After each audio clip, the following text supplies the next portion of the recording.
अस्सलामुअलैकुम, this is Moid Pirzada in Washington, United states.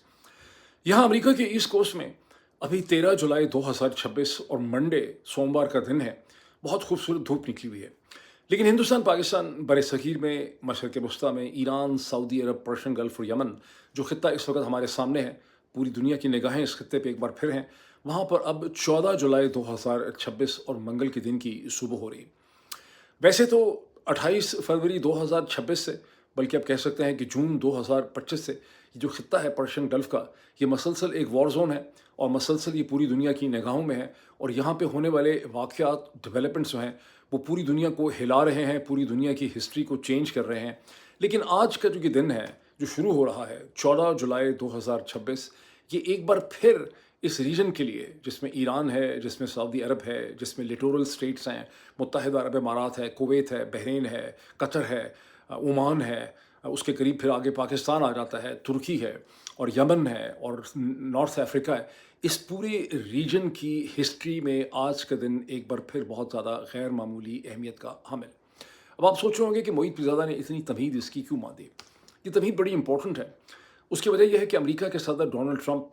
जो हर दिन ही एक नई चीज़ करते हैं, अब उन्होंने फॉर्मली तौर पे ये डिक्लेयर कर दिया है। और ये बिल्कुल फॉर्मल है, ये सिर्फ ज़बानी स्टेटमेंट नहीं है। ये उन्होंने कांग्रेस को लिख के इन्फॉर्म कर दिया है कि आज के दिन में दोपहर के बाद जो सेकंड हिस्सा है 14 जुलाई का, उसमें अमेरिका की अफवाज सेंट्रल कमांड, जिसे उर्फ आम में सेंटकॉम कहा जाता है, सेंटकॉम एक बार फिर ईरान का नेवल महासरा, नेवल ब्लॉकेड शुरू करेगा। इस नेवल ब्लॉकेड के नतीजे में ईरान का ना तो ये कि तेल एक्सपोर्ट नहीं हो सकेगा, बल्कि कोई भी इंपोर्ट और एक्सपोर्ट जो है, वो ना तो ईरान के पोर्ट्स से ओरिजिनेट कर सकेगी, ना ही ईरान अपनी कोई चीज़ें इंपोर्ट कर सकेगा। उसके पोर्ट्स की तरफ कोई जहाज़ जो हैं वो नहीं जा सकेंगे। ये वही सूरत हाल है जो अब से चंद हफ्ते पहले भी अमेरिका ने ईरान पे इम्पोज की थी। और डोनाल्ड ट्रंप को ये सूरत हाल बड़ी पसंद आई थी। उनका ये ख्याल था कि यही वो महासरा था, वो प्रेशर था, जिसके नतीजे में ईरान उनसे बातचीत करने के लिए, पीस करने के लिए तैयार हुआ था। और फिर स्विट्ज़रलैंड के अंदर या पाकिस्तान और कतर की मदद से एक मुज़ाकरात हुए थे।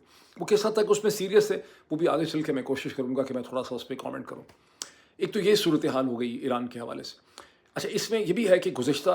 48 घंटों से मसलसल सेंट्रल कमांड, सेंटकॉम जो है, वो ईरान का जो कोस्टल बेल्ट है, उसके ऊपर मसलसल हमले कर रहे हैं। जो आबादान के ऊपर, पूरी की पूरी कोस्टल बेल्ट के ऊपर हमले किए जा रहे हैं, ख़ास करके साउथ ऑफ ईरान में, जिसे आप ईरान का वेस्ट भी कह सकते हैं। बिकॉज ईरान का वेस्ट जो है, वो सऊदी अरब को फेस करता है, पर्शियन गल्फ़ को फेस करता है, तुर्की को फेस करता है, और ईरान के ईस्ट के ऊपर जो है वो पाकिस्तान है। तो एक तो ये सूरत हाल डेवलप कर रही थी। लेकिन अभी ये बात इतनी नहीं है। अमेरिका के सदर ने ये ऐलान किया है कि अमेरिका फॉर्मली तौर पे स्ट्रेट ऑफ हॉर्मुज़, आबना हॉर्मुज़ पे कब्ज़ा कर लेगा। इसका क्या मतलब हुआ? इसका मतलब ये हुआ कि अमेरिका के सदर अगर सीरियस हैं, बिकॉज़ वो बहुत सी चीज़ें कह देते हैं, लेकिन कम अज़ कम उन्होंने कहा ये है कि अमेरिका ईरान की जितनी भी कोस्टल बेल्ट है, यानी आबादान है, जितनी कोस्टल बेल्ट है, जिस पे आईआरजीसी के सेंटर्स हैं, नेवल सेंटर्स हैं, उनकी फैसिलिटीज़ हैं, बोट्स हैं, पूरी की पूरी कोस्टल बेल्ट है, जिसके आगे ईरान की आबादी है, उस पे अब अमेरिका और सेंट्रल कमांड जो है, वो उसके ऊपर कब्ज़ा कर लेगा। ये तो उन्होंने ज़बानी कहा है। अलबत्ता न्यूयॉर्क टाइम्स ने, अमेरिका के बड़े अखबार ने, डोनाल्ड ट्रंप का फ्राइडे की इवनिंग का वो ख़त हासिल कर लिया है, जो उन्होंने अमेरिकन कांग्रेस को लिखा है, जिसमें अमेरिकन कांग्रेस को सदर ने ये इन्फॉर्म किया है कि एक बार फिर ईरान के साथ उनकी हॉस्टिलिटीज़ जो हैं वो रिज्यूम हो रही हैं। अब according to New York Times analysis, सदर से कांग्रेस ने जो एज़ पर लॉ और एज़ पर दी प्रेसिडेंशियल पावर एक्ट जो है, वॉर पावर्स एक्ट जो है 1973, जिसे उस वक्त बनाया गया था बिकॉज अमेरिकन सदर ने वियतनाम की जंग शुरू कर ली थी 60s में बगैर कांग्रेस के अप्रूवल के। उसके नतीजे में वो लॉ बनाया गया था। वो लॉ ये डिमांड करता था, और इससे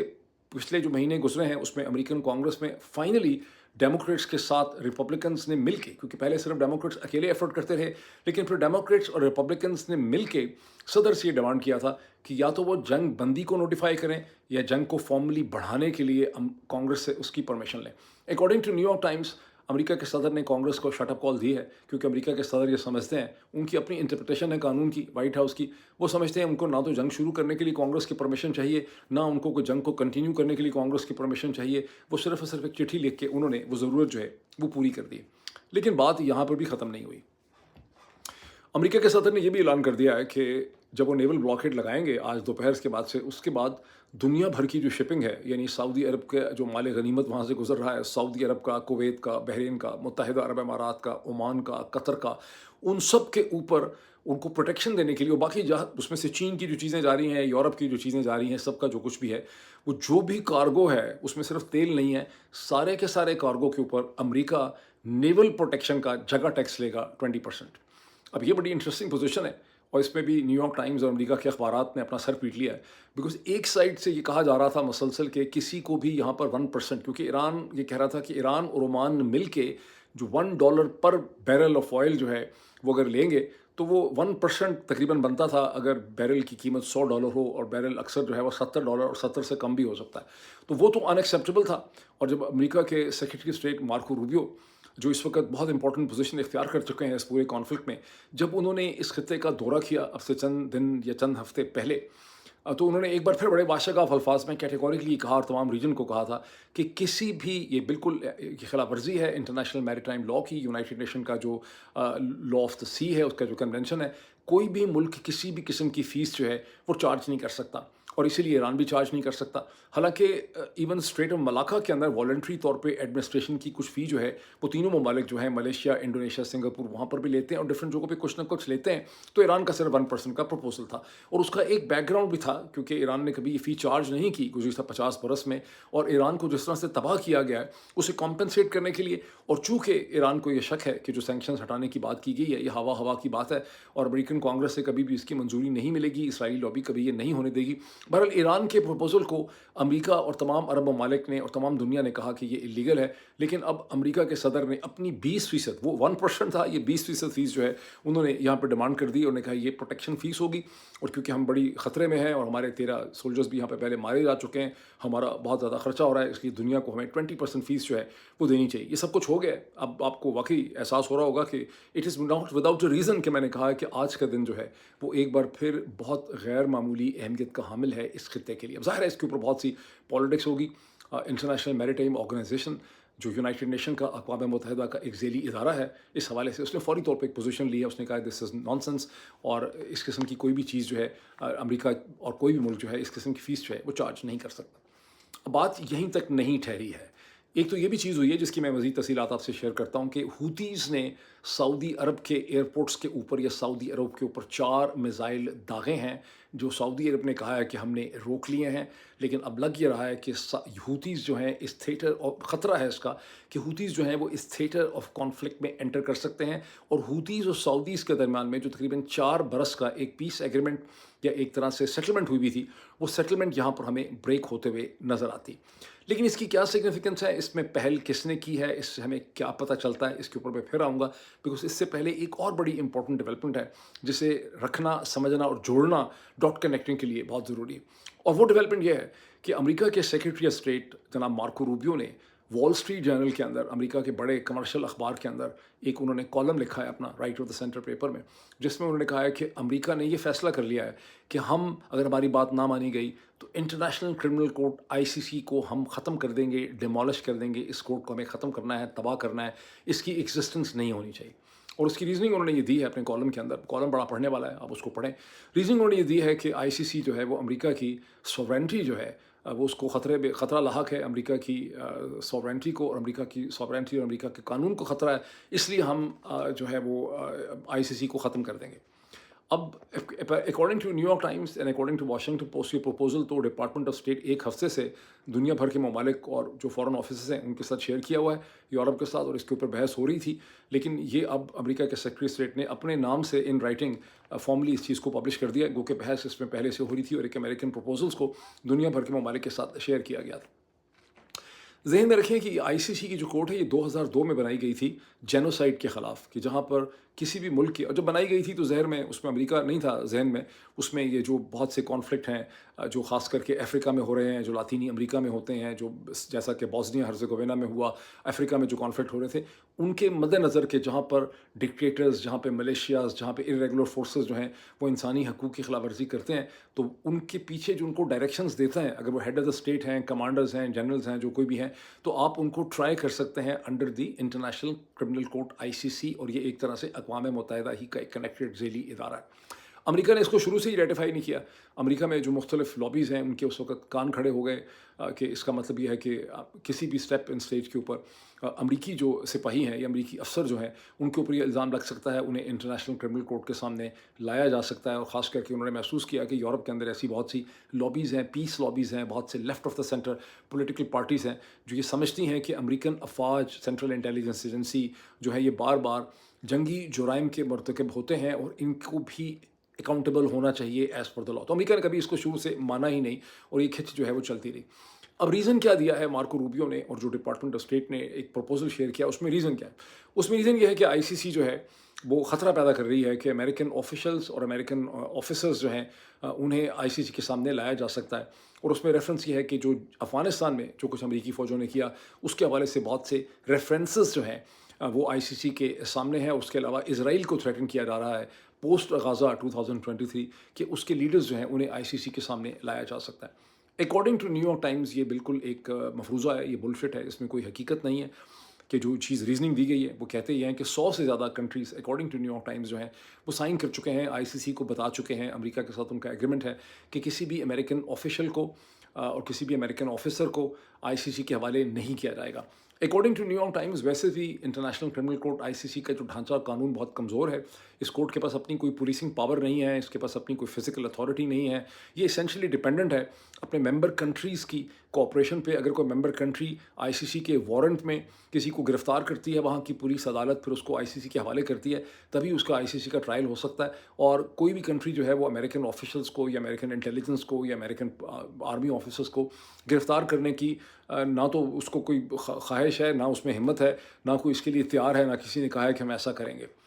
और उसके अलावा ये है कि आईसीसी का कानून जो है वो ये भी कहता है कि अगर किसी कंट्री के अंदर फॉर इंस्टेंस किसी अमेरिकन ऑफिशियल के ऊपर या ब्रिटिश ऑफिशियल के ऊपर एक मुकदमा है, तो अगर वही मुकदमा उन्हीं किस्म की टर्म्स में या मिलती जुलती टर्म्स में उसी चार्ज में उस मुल्क की अपनी जो म्यूनसिपल कोर्ट होती है, जो नॉर्मल जैसे सेशन कोर्ट होती है, उसमें अगर वो मुकदमा शुरू हो जाएगा तो आईसीसी की जुरिस्डिक्शन ख़त्म हो जाती है। यानी आईसीसी इसी पे इत्तफाक कर लेगी कि अगर इसराइल के प्राइम मिनिस्टर बेंयामिन नेतन्याहू या उनके ऑफिशियल या वॉर मिनिस्टर इसराइल कैट्स या किसी और के ख़िलाफ़ इसराइल के अंदर ही अगर मुकदमा उन्हीं बुनियादों पे शुरू हो जाता है, जेनोसाइड का, इंसानी हकूक़ की खिलाफ वर्जी का, तो आईसीसी जो है वो फिर मज़ीद उसको परस्यू नहीं करेगी। तो आईसीसी का कानून बड़ा वीक है, उसमें बहुत एडजस्टमेंट्स हैं, बहुत से कॉम्प्रोमाइज़ हैं। तो फिर न्यूयॉर्क टाइम्स और रॉयटर्स से लोग सवाल उठाते हैं कि फिर ये हो क्यों रहा है? ये हो इसलिए रहा है, इसका एनालिसिस आप कर लें, लिखा नहीं है वैसे न्यूयॉर्क टाइम्स ने, ये हो इसलिए रहा है और मार्को रूबियो इसको इसलिए कर रहे हैं कि इसराइल के प्राइम मिनिस्टर बेंयामिन नेतन्याहू और उनके ऑफिशियल्स, उनके डिफेंस मिनिस्टर जो हैं उनको ये ख़तरा है, उनके डेविड बर्निया जो मोसाद के हेड हैं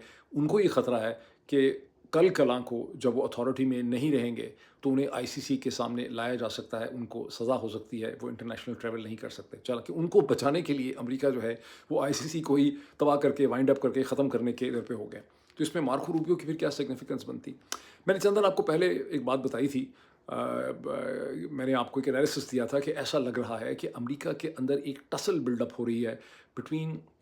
विद व्यू टूवर्ड्स 2028 का जो प्रेसिडेंशियल इलेक्शन है मार्को रूबियो के दरमियान में और अमेरिका के प्रेजेंट जो वाइस प्रेसिडेंट है जेडी वैंस, इनके दरमियान में अब एक टसल है। जेडी वैंस जो है वो anti war lobby, make America great again और जो समझते हैं कि अमेरिका फर्स्ट मूवमेंट के साथ आइडेंटिफाई कर रहे हैं, जो इस वक्त अमेरिका के राइट ऑफ द सेंटर की रिपब्लिकन पार्टी की और जो रिपब्लिकन सपोर्ट बेस है उसकी बहुत बड़ी मूवमेंट है। टकर कार्लसन उनके दोस्त हैं, उनके साथ वो बहुत कम्युनिकेट करते हैं। मार्को रूबियो ने अपना वज़न जो है वो ज़ायनिस्ट लॉबी के ऊपर डाला है, ये ज़ायनिस्ट लॉबी उनके पीछे खड़ी हो गई है। और जैसा प्रोफेसर जॉन मर्शाइमर ने कई दफ़ा अपने पॉडकास्ट डिस्कशंस में कहा कि जहाँ सड़क के ऊपर आम आवाम के अंदर और मीडिया में इजरायली लॉबी जो है वो बहुत गैर मकबूल हो चुकी है, लेकिन अभी भी जो पॉलिसी मेकिंग सर्कल्स हैं उसमें इसराइली लॉबी की ताकत है। और इलेक्शन का जो मैकेनिज्म है, इलेक्टोरल इलेक्शन जीतने के लिए जिस किस्म की लॉजिस्टिक और जिस किस्म की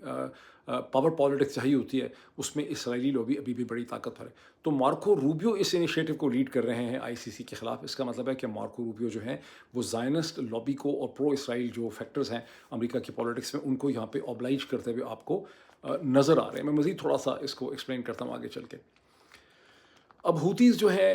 सऊदी अरब पे कंफर्म हुआ है इंटरनेशनल मीडिया से, रॉयटर्स से, न्यूयॉर्क टाइम्स से मैंने पढ़ा है बहुत डिटेल से कि हूतीज़ ने 4 के करीब मिसाइल जो हैं वो दागे हैं सऊदी अरेबिया के साउथ में। और सऊदी अरेबिया से ये पूछा गया है क्या मामला है, सऊदी अरेबिया ने उस पर कोई कमेंट नहीं किया।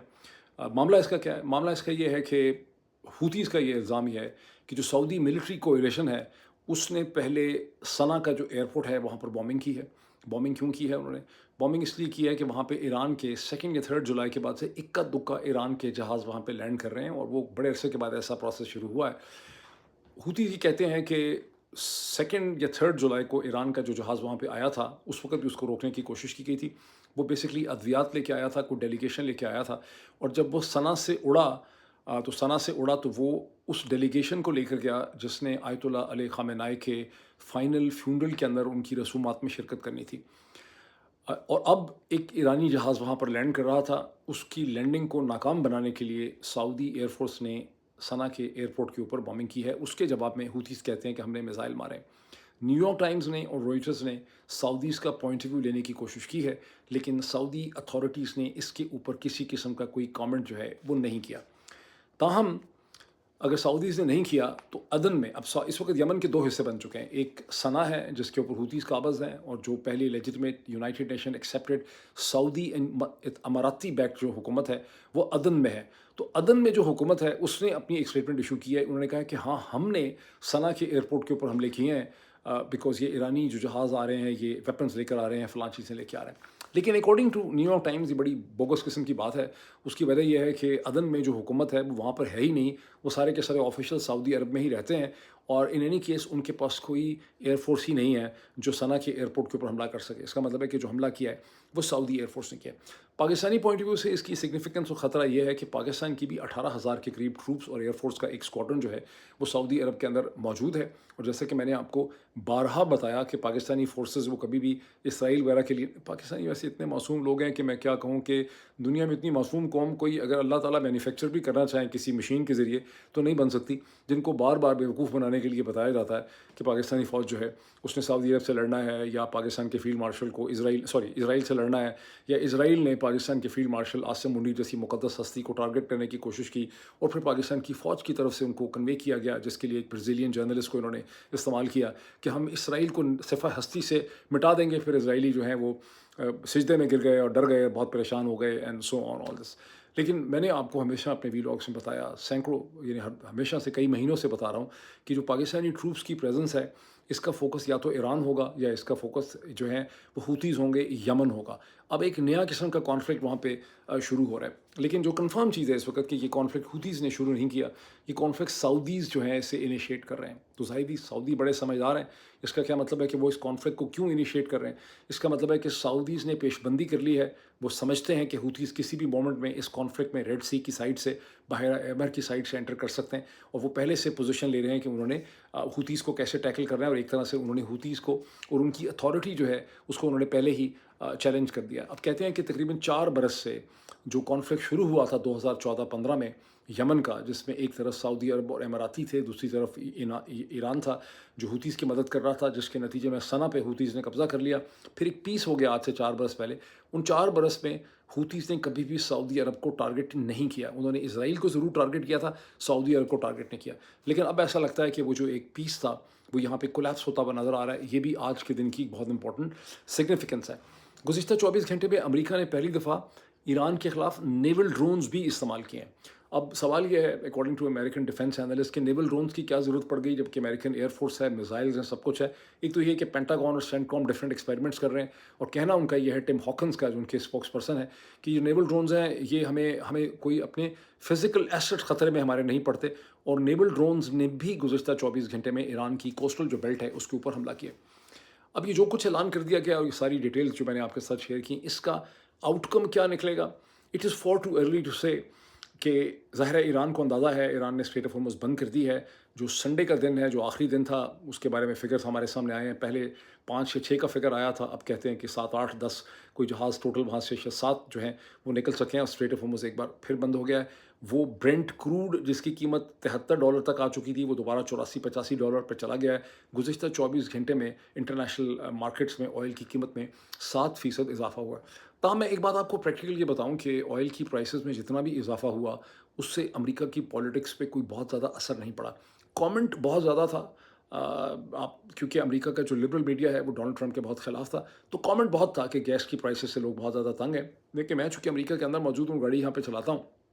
میں آپ کو بتا سکتا ہوں کہ اگر واقعی ہی امریکہ میں بہت زیادہ فرسٹریشن بلڈ اپ ہوئی ہوتی تو پھر جو ریپبلکن بیس تھا وہ یوزلی طور پہ خاصا غریب ہے ڈونلڈ ٹرمپ کے سپورٹرز کا، عام آدمی جو ان کا ساؤتھ میں ہے، اس میں ابھی بھی 83% یا 85% جنگ کی سپورٹ تھی اور ڈونلڈ ٹرمپ کی سپورٹ تھی۔ اگر وہ گیس کی پرائسز سے بہت زیادہ تنگ آئے ہوتے، بیکاز گیس اگر پہلے بھی $3 اور $4 کے درمیان تھی تو وہ $4 اور $5 کے درمیان چلی گئی تھی اپنی جگہوں پہ، یہ بہت پریشر نہیں تھا۔ یہ ساری جو جنگ ہوئی ہے جس میں ایران میں بہت تباہی ہوئی ہے، اس میں امریکہ میں یا تو باڈی بیگز آئے ہوتے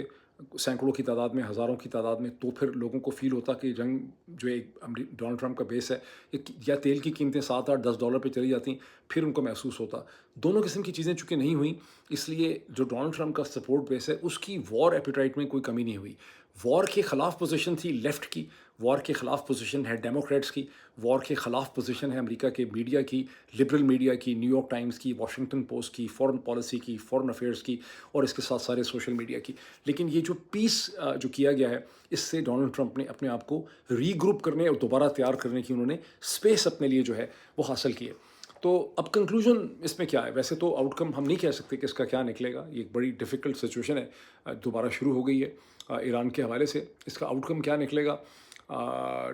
دونوں سائڈس کی اپنی اپنی اسمپشنز ہیں۔ ڈونلڈ ٹرمپ نے اس کانفلکٹ کو شروع کیا ہے، ان کی اپنی اسمپشنز ہیں کہ میں بہت جلدی اگلے 5 6 7 8 10 دنوں میں اپنے مقاصد حاصل کر لوں گا، ایران سرنڈر کر دے گا۔ ایران کا آن دی ادر ہینڈ یہ خیال ہے کہ وہ امریکہ کے حملے جو تابڑ توڑ نیچر کے ہیں انہیں برداشت کریں گے۔ اچھا، برداشت ایک تو نفسیاتی اور سائیکولوجیکل برداشت ہے نا، ایموشنلی برداشت کریں گے، لیکن اگر امریکہ کے حملوں کے نتیجے میں ایران کی پوری کوسٹل بیلٹ میں امریکہ نے سینٹکوم نے اسٹڈی کیا ہے گزشتہ چند ہفتوں میں کہ انہوں نے کیسے ایران کی جو ایبلٹی ہے، جو نیول سینٹرز ہیں، اس کی جو IRGC کے میزائل ایبلٹی ہے، اس کی جو ڈرون فیسلٹی ہیں، اس کے جو بیسز ہیں، ان کو کیسے ناکارہ بنانا ہے۔ تو اصل ایشو تو یہ ہے، اصل ایشو بہادری اور ہمت کا نہیں ہے، اصل ایشو کیپیسٹی کا ہے کہ وہ کیپیسٹی ان کی ڈیگریڈ کر پاتے ہیں یہ نہیں کر پاتے۔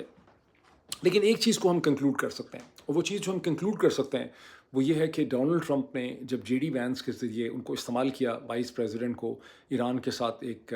امن کے پروسیس کو شروع کرنے میں، تو وہ شاید کبھی بھی اس کے بارے میں بہت زیادہ سیریس نہیں تھے۔ انہوں نے JD وینس کو اس لیے یوز کیا کہ ایرانی یہ سمجھتے تھے کہ JD وینس نے جو انیشل ڈسکشنز ہوئی تھیں فروری 2026 کے آخر میں، اس میں JD وینس نے اس جنگ کی مخالفت کی تھی، ان کو JD وینس پہ ٹرسٹ تھا۔ JD وینس نے پیس کو ڈیلیور کرنے کی کوشش کی، اسلام آباد میں بھی، سوئٹزرلینڈ میں بھی، اور اسی لیے ان کے جو 14 نکاتی ایجنڈا تھا، جو میمورنڈم تھا، اس میں بہت جنرسلی ایران کے پوائنٹ آف ویو کو ایکنالج کیا گیا اور اسے امریکہ کے صدر نے اس وقت اپروول دے دیا۔ لیکن امریکہ کے صدر کی نیت غالباً کبھی بھی نہیں تھی کہ اس پیس پہ ان کو سٹینڈ ہونا ہے، اس لیے اس کو کاربند ہونا ہے یا اس پہ وہ امپلیمنٹ کرنا ہے یا اس پہ وہ سٹینڈ کریں گے، اس پہ کمٹ کریں گے، بیکاز اس کا جو پیراگراف 5 تھا یا آرٹیکل 5 تھا، جہاں پر ایران اور عمان کی بات مانی گئی تھی کہ وہ اسٹریٹ آف ہارمز کے حوالے سے ایک میکینزم ڈیولپ کریں گے، اس کو امریکہ کے صدر نے secretary of state Marco Rubio کو استعمال کرتے ہوئے جب انہیں پرشین گلف کے ایک ٹرپ کے اوپر بھیجا گیا چند دن پہلے، اسے انڈرمائن کیا، اور یہ جو قطر کے اور سعودی عرب کے جہازوں نے عمان کی سائڈ سے گزرنے کی کوشش کی، ایک طرف تو جیسے ایرانیوں نے الزام لگایا ہے کہ عمان کے اوپر بہت زیادہ پریشر دیا گیا، رکھا گیا تاکہ عمان ایران کے ساتھ میکینزم ڈیولپ نہ کر سکے، اور پھر عمان پہ پریشر ڈال کے عمان کی کوسٹل بیلٹ کے ساتھ سے جہاز گزارے گئے۔ یہ بنیادی طور پر یہ کوئی فری شپنگ کا مسئلہ نہیں تھا، یہ میمورنڈم آف انڈرسٹینڈنگ کو فیل کرنے کے لیے کیا گیا۔ جیسے کہ آپ سن رہے ہیں کہ 20% امریکہ ڈیمانڈ کر رہا ہے، ایران تو 1% مانگ رہا تھا، تو مسئلہ فیس کا نہیں ہے، پرنسپل کے پیچھے پروٹیکشن لی ہوئی ہے۔ اصل میں جنگ کو ختم نہیں ہونا ہے جب تک کہ ایران کی کیپیسٹیز کو ڈیگریڈ جو ہے وہ نہیں کیا جائے گا۔ ایک طرح سے جب کیپیسٹیز ڈیگریڈ ہوں گی تو سمجھے کہ رجیم جو ہے اس کو ختم کرنے کی بھی یہاں پہ بات ہے۔ اب ایک چیز کا مسلسل چرچا ہو رہا ہے گزشتہ 24 36 گھنٹوں سے امریکہ کے اخبارات کے اندر بھی اور اسرائیلی اخبارات میں بھی، کیسے اسرائیل، اور وہ یہ ہے کہ کیسے بڑی بڑی اس میں اسٹوریز چھپ رہی ہیں کہ کیسے اسرائیلی انٹیلیجنس موساد نے 2014 سے فارمر پریزیڈنٹ آف ایران احمدی نژاد، جو 2000 میرا خیال ہے 5 سے 2013 تک 8 برس جو ہیں وہ رہے ایران کے پریزیڈنٹ، ان کو کلٹیویٹ کیا، ان کو ہنگری بلایا گیا بڈاپسٹ میں، وہ سارا کا سارا موساد کا سیٹ اپ تھا، وہاں موساد کے ہیڈ جو تھے ڈیوڈ برنیا اور بہت سے لوگ ان سے ملاقاتیں کرتے رہے، ان کو کلٹیویٹ کیا گیا، ان کو ایک ریپلیسمنٹ کے طور پہ دیکھا گیا، اور 28 فروری 2026 کو جب ایئر اسٹرائک کی اسرائیلیز نے، تو ایک طرح سے احمدی نژاد کو وہاں سے جب نکالا تو موساد کے ایجنٹس ان کو گاڑی میں ڈال کے کہیں لے گئے، لیکن احمدی نژاد نے اکارڈنگ ٹو دی یہ جو چیزیں چھپ رہی ہیں اسرائیلی اور امریکن پیپرز میں، انہوں نے اس اسرائیلی پلان سے اس اسٹیج کے اوپر ایگری نہیں کیا۔ اب خدا بہتر جانتا ہے کہ یہ چیزیں کس مقصد سے اس وقت چھپائی جا رہی ہیں، لیکن یہ سٹوری سے یہ بھی پتہ چلتا ہے کہ अहमदी निजाद इस वक्त IRGC की हिरासत में हैं, वो उनके वो कंट्रोल में हैं। ताहम आयतुल्लाह अली ख़amenei की आखिरी रसूमात के वक्त उनको देखा गया था, लेकिन हैं वो हिरासत में ही। अब इन स्टोरीज़ को इस वक्त क्यों लीक किया जा रहा है, ये सिर्फ जर्नलिज्म हो रही है या इसके पीछे भी कोई स्ट्रेटेजिक मकासद है, मैं ठीक तरह से इसके हवाले से कह नहीं सकता। अब जैसे कि प्रोफेसर जॉन मर्शम ने कहा था कि अमेरिका के अंदर जो लॉबी है, ज़ायनिस्ट लॉबी है, वो इलेक्टोरल मैकेनिज्म को कंट्रोल करती है। इस चीज़ को एब्जॉर्ब कर लें कि JD वैंस में और मार्को रूबियो जो हैं उनके दरमियान में जो 2028 के इलेक्शन की जो स्ट्रगल है, वो इस वक्त रोल जो है वो प्ले कर रही है। प्रेसिडेंट ऐसा लगता है कि मार्को रूबियो को सपोर्ट कर रहे हैं। एक सर्वे मैंने देखा 2-3 दिन पहले, वो सर्वे ये कहता था कि सबसे ज़्यादा जो चांसेस हैं प्रेसिडेंट बनने के, वो मार्को रूबियो के हैं, दूसरे नंबर पे JD वैंस के हैं 2028 के इलेक्शन में, और तीसरे लेवल के ऊपर डेमोक्रेटिक जो कैलिफोर्निया के गवर्नर हैं गेविन न्यूसम के हैं। ये और बात है कि आम परसेप्शन ये है कि अगला इलेक्शन डेमोक्रेट्स जो हैं वो जीत सकते हैं। बहरहाल ये भी ऐसी चीज़ है, आप मुझे पैट्रियन के पेज में ज़रूर ज्वाइन करें, मैं आपको बड़ा बैलेंस एनालिसिस दे रहा हूँ, दूंगा चीज़ों का, जिससे आप चीज़ों को बेहतर तौर पे समझ सकते हैं। उसका लिंक हमेशा आपको मिलेगा पिन कमेंट के अंदर, उसको आप इस्तेमाल करें। अब जहाँ तक पाकिस्तान का ताल्लुक़ है, तो पाकिस्तान के हवाले से बहुत सी डेवलपमेंट्स हुई हैं मंडे के दिन में, लेकिन मैं उनको अगले एक व्लॉग में डिस्कस करूंगा, जिसमें एक तो इमरान खान और बुशरा की जो पिटीशन है सुप्रीम कोर्ट के रजिस्ट्रार ने जिसे रद्द कर दिया था अल कादर यूनिवर्सिटी ट्रस्ट केस के हवाले से, जहां दोनों ने ये डिमांड की थी सलमान सफ्तर के थ्रू कि supreme court Islamabad high court को ये कहे कि उनकी सेंटेंस क्वाशिंग की जो अपील है उसे सुना जाए, जिससे कि इस्लामाबाद हाई कोर्ट सुन नहीं रही, बिकॉज इस्लामाबाद हाई कोर्ट कहती है कि उनकी फॉर्मल अपील भी लगी हुई है, इसलिए सेंटेंस क्वाशिंग की वो नहीं सुन सकते। रजिस्ट्रार ने इमरान खान और बुशरा बीबी की इस दरख्वास्त और पटिशन को रिजेक्ट कर दिया था। उस रिजेक्शन के खिलाफ इमरान खान और बुशरा के जो वकील हैं सलमान सफ्तर, वो अब इन चेंबर हेयरिंग के लिए उन्होंने मंडे को सुप्रीम कोर्ट को कांटेक्ट किया है। अब देखना यह है कि सुप्रीम कोर्ट इस हवाले से जो है वो क्या करती है। ऑन द अदर हैंड भी बहुत सी ऐसे डेवलपमेंट्स हैं, मैं उनका फिर अगले वीलॉग के अंदर जिक्र करूंगा। एक मैंने बड़ी इंटरेस्टिंग चीज़ देखी कि फिल्म सतलुज के ऊपर जो मैंने कमेंट किया था, उस पर एक सिख स्कॉलर जो है उन्होंने मुझे बहुत डिटेल बताया कि कैसे जो मैंने कमेंट करते हैं पंजाब की हिस्ट्री के बारे में मैंने कमेंट किया था, वो मैंने टॉप ऑफ द माइंड किया था, उसकी बहुत सी गलतियों की उन्होंने निशानदेही की है। मुझे हैरानगी ये हुई है कि सिख स्कॉलर्स भी बैठ के मेरा प्रोग्राम देखते हैं, तो मुझे बड़ी खुशी भी हुई है और मेरी तरफ से अपॉलॉजी भी है। मैं अगले व्लॉग में उसकी भी वजाहत करूँगा। अभी इतना ही, फिर आपसे मुलाकात होती है। Thank you.